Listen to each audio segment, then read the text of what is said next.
Puno ulit tayo mga ka-farmers dito sa ating pipino. Edad 30, sakto 30 days. Yan yung itsura, 30 days old. Kailangan kumpletuhin natin yung pag-abono kahit na medyo umambon ngayon. Dami kasing naghihintay ng mga update lalo sa pag-abono ng mga baguhan nating nagtatanim ng pipino. Fertilization guide. Siyempre ang gamit natin yung ammonium. Kung may urea. Wala kayo pambili ng urea. Ay, tapos yung ating triple 14.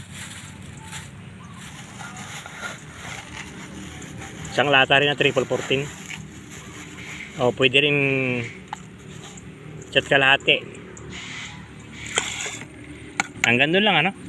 Huwag masyadong dadagdagan. Tapos mix mabuti no. Same pa rin, 2 lata yung ating ipapakain sa ating mga pipino. Wala di tayo makapag spray ng herbicide talaga, maulan ang panahon.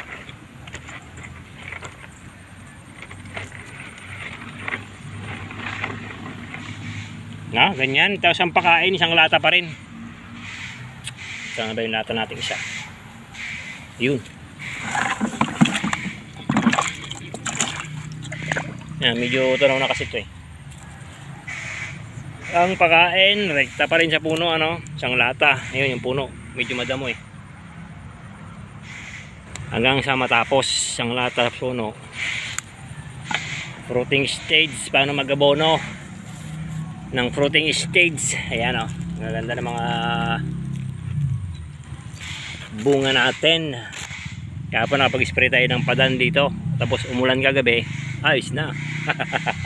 Hanggang ngayon maambon. Ay nako. Yan. Pero meron tayong nakitang medyo pa isang malalaki. Mga naunang bunga. Lalo na yung part dito. No, ganun ang pagpapakain.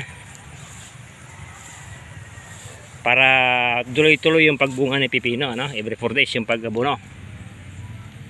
Hindi natin makita yung medyo malalaki rito. Ayun pala. Maliit pa rin. Ay nako. Para ganito yung talbos. Kasi ang pipino mabilis yung umurong ang talbos kapag kakulang sa pakain yan. Pag nag 7 days yung interval mo, uurong yung mga talbos sa taas. Kasi pag gantong protein na yung pipino natin, stress na yung puno niyan. Kailangan niya na ng full na pakain para mabuhay niya yung mga bungang ganito. Ilang days na lang to. Update tayo sa ating presyo. Hindi ko pa nakakapag-update sa presyo ni pipino. No, ito medyo malaki-laki itong ating abunuhan ngayon. Baka abutin tayo dito hanggang bukas. Ay no.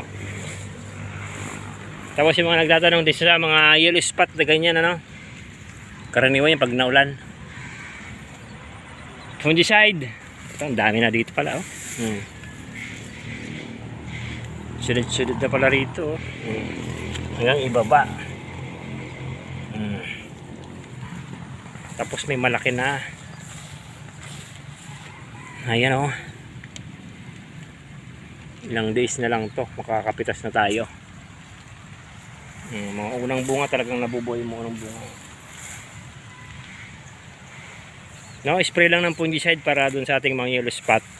Mabilis lang namang makontrol yan. Isang sprayan lang yan. O 2, tuyo na yan.